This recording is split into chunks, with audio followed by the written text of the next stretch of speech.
Hey, hello everybody. You're welcome to my channel Learn English with Cherry once again. आज आप मेरे साथ सीखेंगे रोज बोले जाने वाली English but with a trick. तो इसमें ट्रिक क्या है? इसमें जो है कि आप कैसे बहुत बेहतर और अच्छे से इंग्लिश जो है वो बोल पाएंगे। तो अगर आपने अभी तक मेरा चैनल सब्सक्राइब नहीं किया है तो जल्दी से सब्सक्राइब बटन पे क्लिक करें, और अगर आपको नोटिफिकेशंस नहीं मिल रहे हैं तो बेल आइकन ज़रूर क्लिक करें। So let's get started with next part of daily English. अगर आपने इस सीरीज़ के पिछले वीडियोस नहीं देखे हैं, दिस इज़ पार्ट नंबर 93। अगर आपने पिछले वीडियोस नहीं देखे हैं तो आप डिस्क्रिप्शन बॉक्स में से लिंक ले सकते हैं। So let's get started. Here is first sentence, मैं आपसे सहमत नहीं हूँ।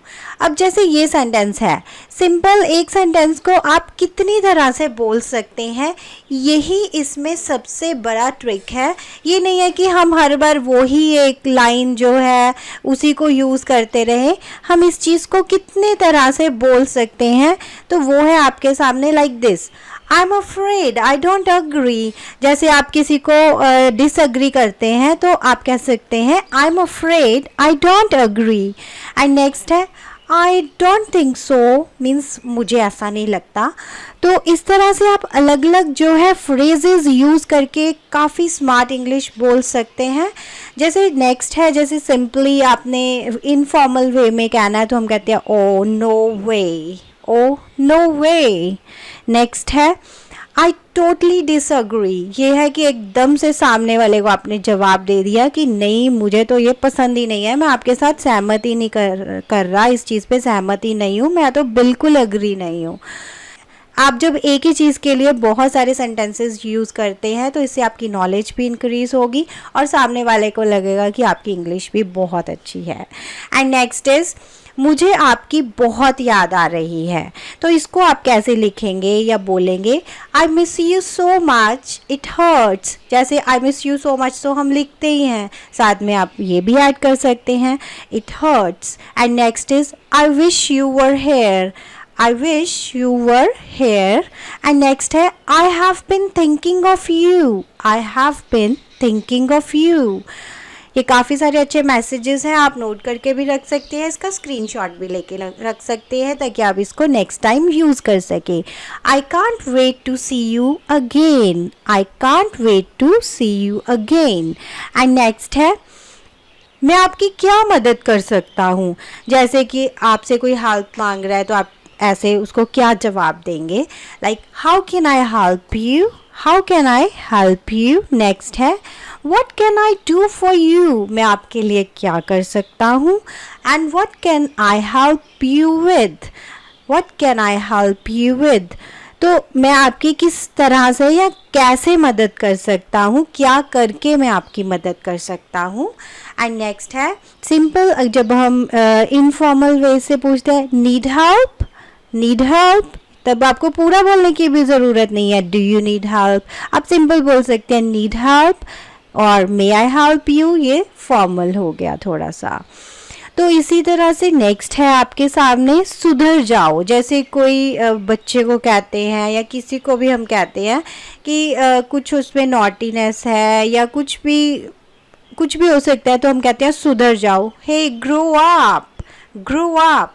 एंड नेक्स्ट आप कह सकते हैं मेंड योर वेज, मीन्स अपने तरीके सुधार लो। सिंपल हम कहना तो यही चाहते होते हैं कि सुधर जाओ, लेकिन इंग्लिश में हम उसको डिफरेंट वेज से यूज़ कर सकते हैं, मेंड your ways. Next is improve your behaviour. अगर किसी के बिहेवियर में प्रॉब्लम है तो हम पर्टिकुलर उसके बारे में बोल सकते हैं। And next is stop behaving badly, stop behaving badly. And next is क्या मैं आपको तकलीफ़ दे सकता हूँ। ये उस केस में होता है कि जैसे हम किसी से हेल्प मांग रहे हैं, कोई काम निकलवाना है, तो हम पूछते हैं क्या हम आपको तकलीफ़ दे सकते हैं। Then you can say could I bother you, could I bother you. या फिर आप कह सकते हैं could I ask you to help, could I ask you to help, क्या मैं आपसे मदद मांग सकता हूँ।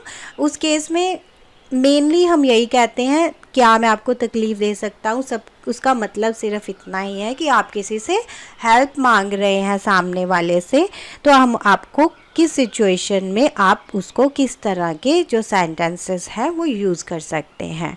नेक्स्ट है could I trouble you, could I trouble you. Next है, अब नेक्स्ट जो है आप इसके कुछ ऐसे एग्जाम्पल्स देखिए कि ऐसे कैसे हम इसको यूज़ कर सकते हैं। जैसे यहाँ पे है could I ask you to help my brother, जैसे वहाँ पे था could I ask you to help, इसके आगे आप कैसी हेल्प लेना चाहते हैं, जैसे कि आप अपने ब्रदर के लिए हेल्प मांग रहे हैं, can could I ask you to help my brother, इस तरह से आप अपनी तरफ से बोल सकते हैं। And could I bother you, उसके बाद किस लिए, to give me a ride to work, जैसे आप किसी से लिफ्ट मांग रहे हैं तो उस तरह से हम आप कह सकते हैं could I bother you to give me a ride to home या work. Could I trouble you to open the door for me, जैसे कि किसी को आपके लिए कुछ काम करना पड़ रहा है तो उस केस में हम इस तरह से भी बोल सकते हैं। And next is,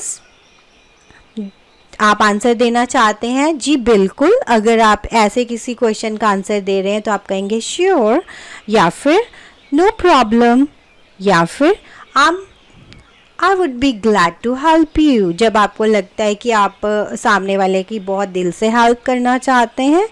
and next is it would be my pleasure, it would be my pleasure.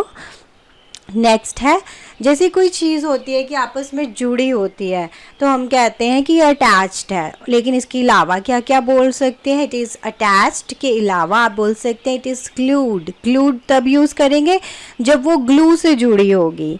और next it is fixed, like जैसे हम कहते हैं जैसे टेबल है तो एकदम से वो जो वुड है वो एकदम जुड़ी होती है, फिक्स होती है, हम कहते हैं इसको तोड़ना थोड़ा मुश्किल है, it is fixed. And next it is pinned up, जब आपको लगता है किसी चीज़ को पिन करके जोड़ा गया है, राइट, पेपर्स या कुछ भी हो सकता है। मैं फंस गया था, अब इसको कैसे बोलेंगे। अब नेक्स्ट सेंटेंस है मैं फंस गया था। इससे पहले मैं आपसे कहना चाहूँगी कि कुछ ऐसे सेंटेंसेस आप कमेंट बॉक्स में कमेंट कीजिए जो कि आप डिफरेंट तरह से बोलना चाहते हैं। I answer you. एंड मैं फंस गया था, इसको कैसे कहेंगे, आई गॉट स्टक, ठीक है।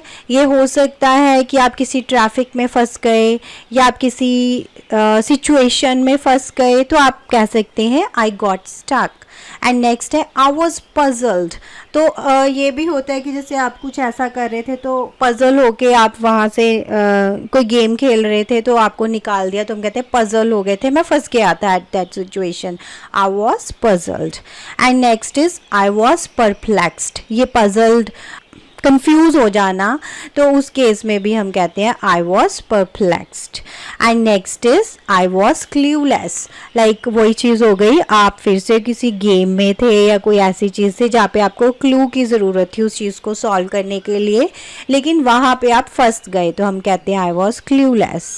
तो ये थी आज की हमारी इंग्लिश प्रैक्टिस लेसन। अगर आपको अच्छा लगा तो लाइक ज़रूर क्लिक कीजिएगा please, and share it with your friends also. Keep watching, keep learning. Thank you. Have a nice day. Bye bye.